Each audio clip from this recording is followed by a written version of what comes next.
children, welcome to the English class for 10th standard syllabus from Hayagreev Foundation.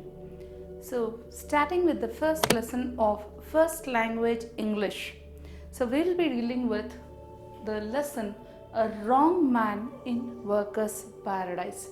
So that has been written by Rabindranath Tagore. So before going into the lesson, let us have some introduction about the author or literary, the poet also, and we will be taking up some introduction and later on understand the lesson.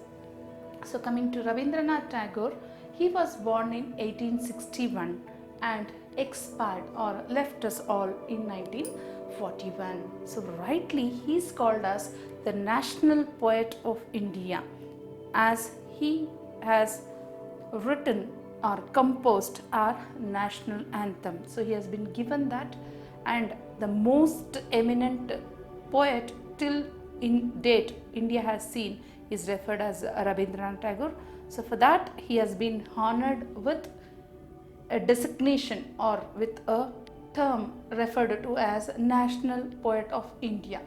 So he basically was a multifaceted personality, so lot of skills he had in himself, so that made him a very great person. So he was basically a great poet, and he was also genius in music, painting, acting also he did, and he was a very well known choreographer also.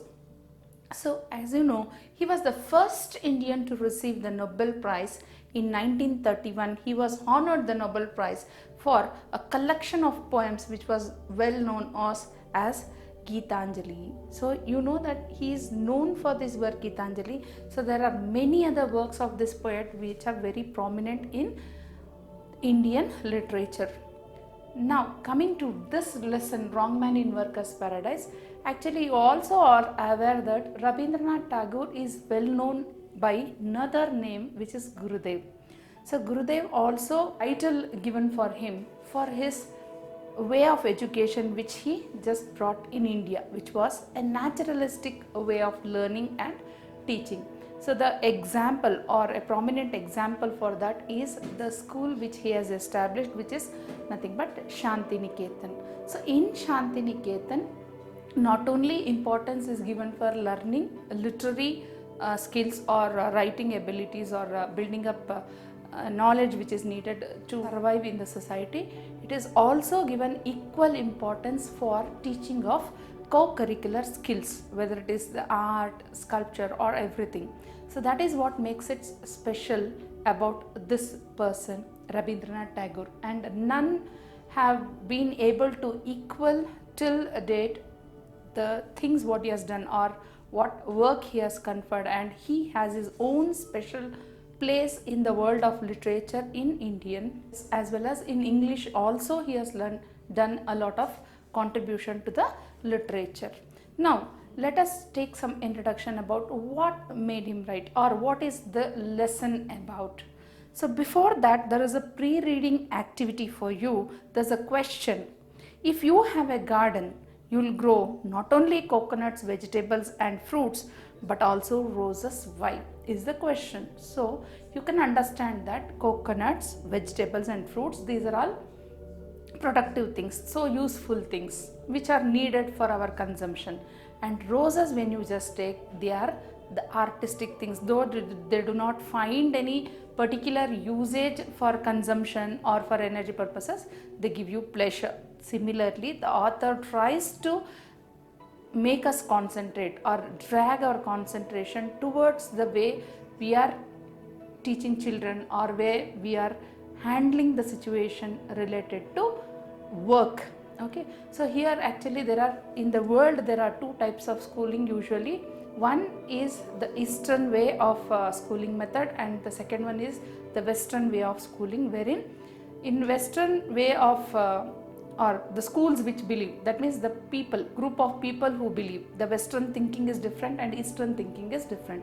Western thinking usually relies on hard work. So every time work, productivity, that is the concept of Western group of people, whereas Eastern group of people, they rely on pleasurable things.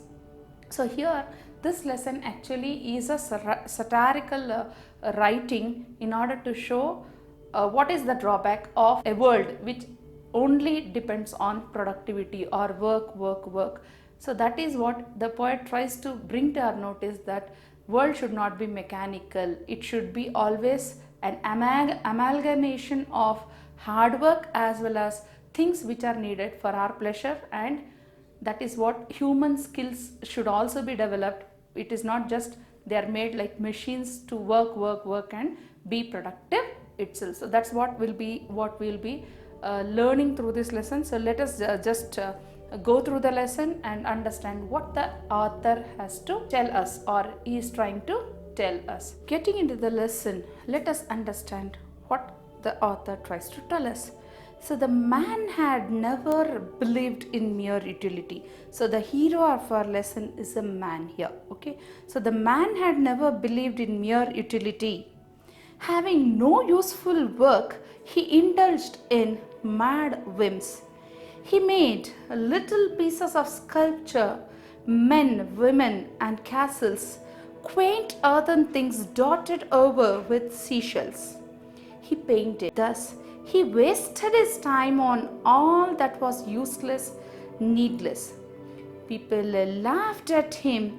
At times, he ought to shake off his whims, but they lingered in his mind.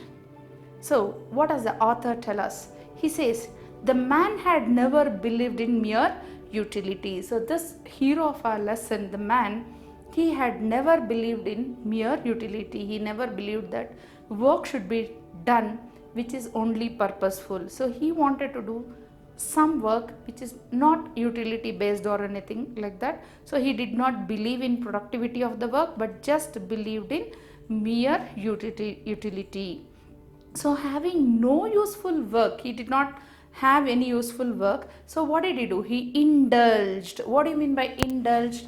Indulged means involved himself. So indulged in the sense involved. He involved himself in certain works which were like, so he started doing little pieces of sculpture. You know, sculpture is an art of carving things out of wood, it can be, or stone it can be. So like this, he did little pieces of sculpture of men. So certain men, he did sculpture, men, women, and castles. So what do you mean by castles? Big buildings or palaces like things. He used to do the sculpting. And he also did some quaint work, quite irregular earthen things which were dotted over with seashells also. And he used to take those seashells and paint over them. So thus did all his time on what was utterly useless and needless for people in this world. So people around him, what they used to do, they laughed at him. They used to mock him and laugh at him. And at that time, sometimes he used to feel that he had to shake off his whims. Whims means sudden desires. So he wanted to live that all. He wanted to give up all those things, but they used to linger in his mind every time. However, how much ever he tried to keep them away, they used to linger in the sense continue to exist in his mind every now and then, because it was a fantasy for him. It was a thing which he loved to do. So he could not shake off from those things. Further, the author tries to tell us something in general. Let us see what he has to tell us. Some boys seldom ply their books and yet pass their tests. A similar thing happened to this man. He spent his earth life in useful or useless work, and yet after his death the gates of heaven opened wide for him. But the moving finger writes even in heaven. So it came to pass that the aerial messenger who took charge of the man made a mistake and found him a place in workers' paradise. So what happened? The writer uses a sentence here. This sentence is very important because it can be asked for annotation. So some boys seldom ply their books and yet pass in their test. What is the meaning of this one? So here he says that some boys on earth seldom in the sense touch their books,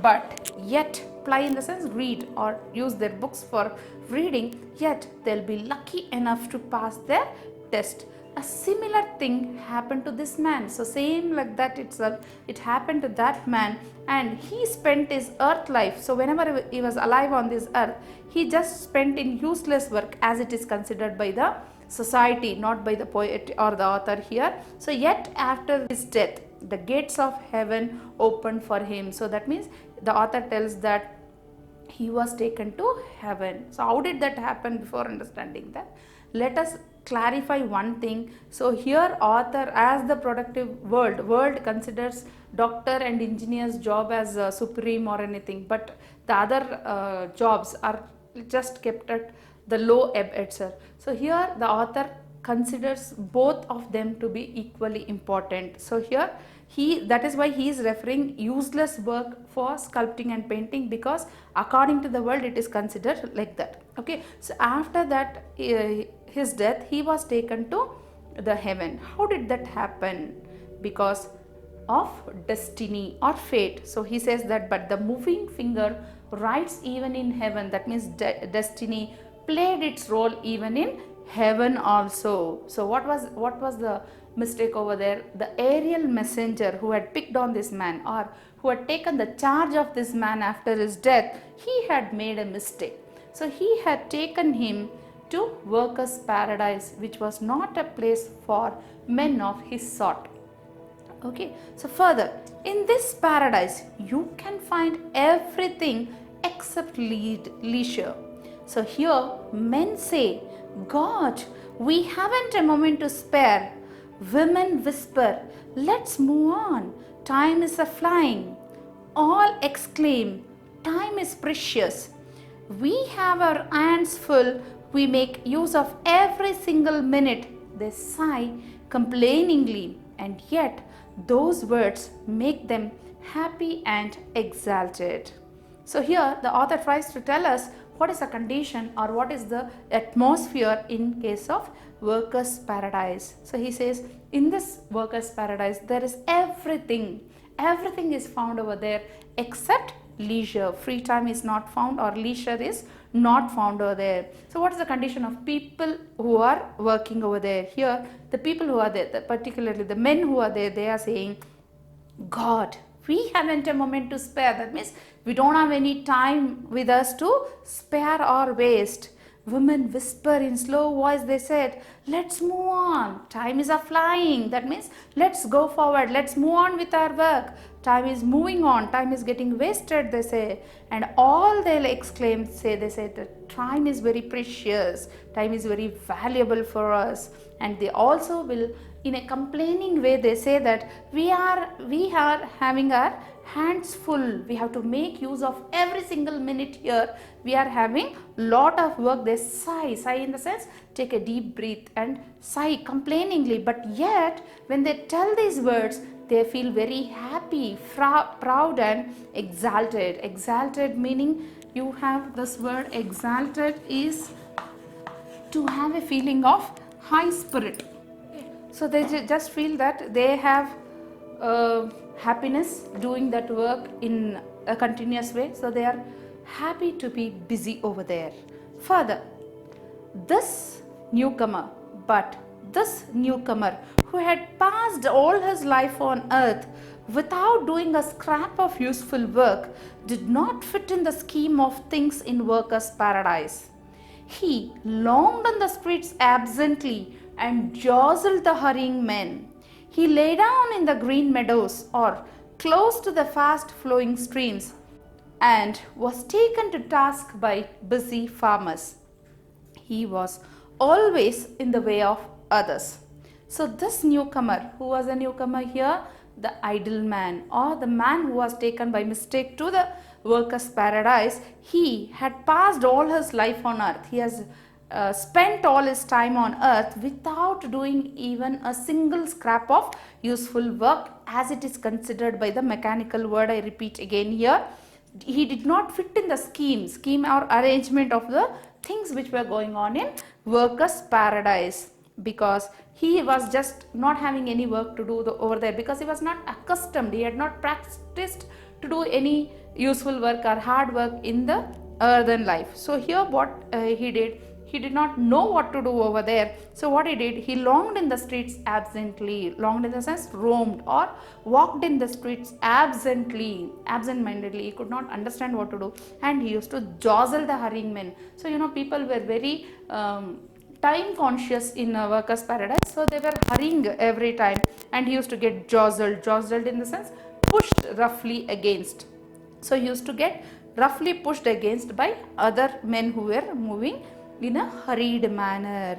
So what did he do? He used to lay down in the green meadows. He used to lie himself or sleep on the meadows. Meadows are open areas of land which may be covered with grass or some plants.